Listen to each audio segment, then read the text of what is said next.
সাবজি অধিনায়ক আমিনুল ইসলাম বললেন, আমাদের গোলকিপার কিছুটা নার্ভাস ফিল করছে। ঘরের মাঠে এশিয়ান কাপ বাছাইয়ে গতকাল হংকংয়ের কাছে 4-3 গোলে হেরেছে বাংলাদেশ ফুটবল দল। সমিত সোমের গোলে স্কোর 3-3 হওয়ার পরও শেষ মুহূর্তে এক গোল হজম করে স্বাগতিকরা। সেই আফসোসই এখন সবচেয়ে বেশি পোড়াচ্ছে সমর্থকদের। সাবজয়ী সাবেক গোলকিপার আমিনুল হক মনে করেন, হামজা চৌধুরী আর সমিত সোমদের আগমনে বাংলাদেশের ফুটবলে গতি ফিরেছে। তবে হংকং ম্যাচে গোলকিপার মিতুল মার্মাকে কিছুটা নার্ভাস মনে হয়েছে তার।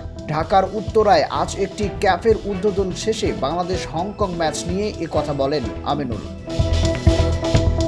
কাল হংকংয়ের বিপক্ষে হামজার গোলে এগিয়ে গিয়েছিল বাংলাদেশ, কিন্তু বিরতির আগ মুহূর্তেই গোল হজম করে বসে তারা। অনেকটা ফাঁকা রক্ষণ পেয়ে আলতো শটে বল জালে পাঠান এভারটন ক্যামারগো। গোলমুখে তার সঙ্গে ছিলেন আরেক ফরওয়ার্ড সোয়ারেস জুনিয়র।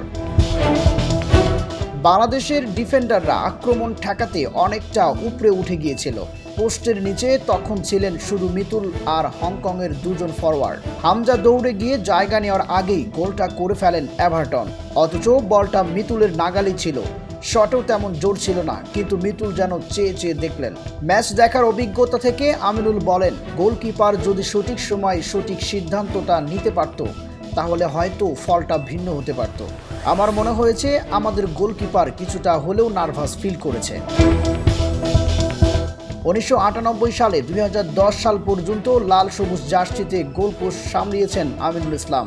এই সময়ে দেশের হয়ে খেলেছেন 50-এর বেশি ম্যাচ। হারের পর দলের সমালোচনা নিয়ে তার কথা, আমরা কিন্তু গতানুগতিক কথার মধ্যেই আছি। হারলে সবাই কোচকে দোষ দেয়, জিতলে বলে সবাই মিলে জিতেছি। হেরে গেলে সমালোচনা থাকবেই, তবে এটাকে ইতিবাচকভাবে দেখা যাবে না। হংকংয়ের বিপক্ষে বাংলাদেশ কোচ হ্যাভিয়ার ক্যাব্রেরার একাদশ নির্বাচন আর খেলোয়াড় বদল নিয়ে সমালোচনা হচ্ছে বেশ। তবে আমিনুল কোচকে দায়ী করছেন না। তার কথা, কোচ সব সময় চায় তার বেস্ট 11 খেলাতে, কিন্তু টিম হেরে গেলে দোষটা এসে পড়ে কোচের ঘাড়ে। আসলে সঠিক সময়ে খেলোয়াড়েরা ক্লিক করতে না পারলেও সমস্যা হয়।